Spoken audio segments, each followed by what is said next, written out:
Now, the Chinese military's top general is being investigated for suspected serious violations of discipline and the law. It makes him the latest official to fall in a long-running purge.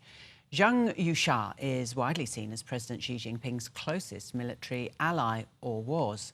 Well, this move raises questions about who will run the world's largest military. Neil Thomas is a fellow with the Asia Society Policy Institute Centre for China Analysis and joins us now from Washington. Very good morning to you, Neil. Tell us who this top general is and how important he's been to Xi Jinping. Thanks for having me. Zhang Youxia was the top general in the People's Liberation Army, and the military was in his blood. His father was a top general in the revolutionary era when the communists fought the nationalists to come into power and found the People's Republic in 1949. He has been in the military since he joined as a teenager in the late 60s and has progressively risen through the ranks. He saw combat in China's border war with Vietnam in the late 70s and the 80s. And since 2012, when Xi Jinping came to power as leader, he has been on the Central Military Commission, the top decision-making body of the People's Liberation Army. And he's continually moved up the ranks of that body throughout Xi's leadership.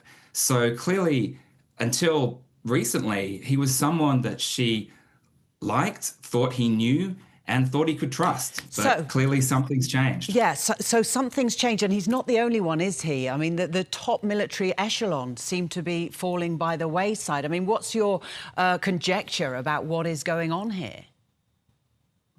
You're absolutely right.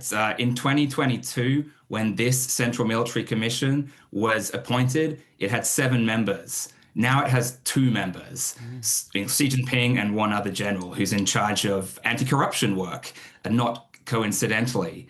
What's going on is that there have been some major corruption scandals uncovered in the last 2 to 3 years, centering around the rocket force, the procurement bureaucracy, and the political commissars, which are the kind of Communist Party agents who supervise the military throughout every rank. And it's hard to say because there's so little actual information about the inner workings of the PLA, what exactly prompted this. But it seems likely that Zhang Youxia was caught up in one of these investigations. He led the procurement bureaucracy in the first 5 years of Xi's leadership. And people who worked for him then, former Defense Minister Li Shangfu, have already been purged a couple of years ago.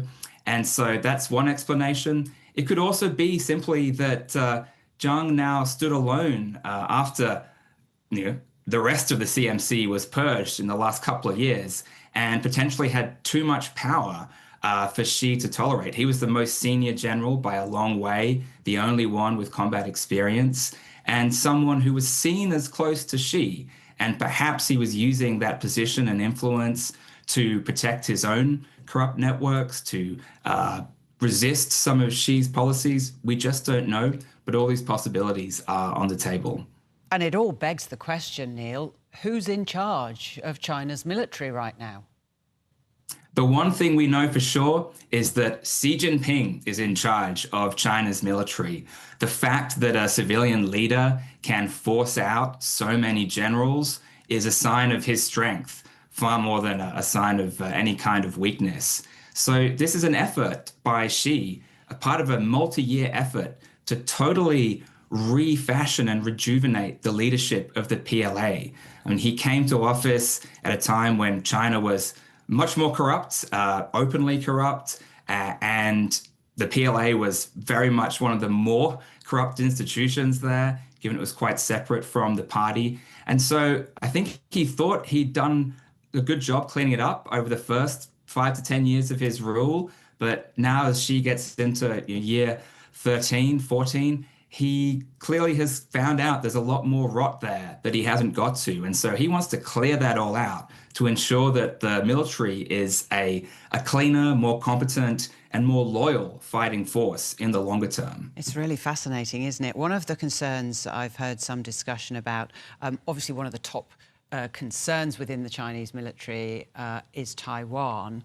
Where does it leave discussions about what China could potentially do in Taiwan, given that you don't now have these very experienced, long-serving members of the military that might in some way have been tampering some of Xi Jinping's ambitions?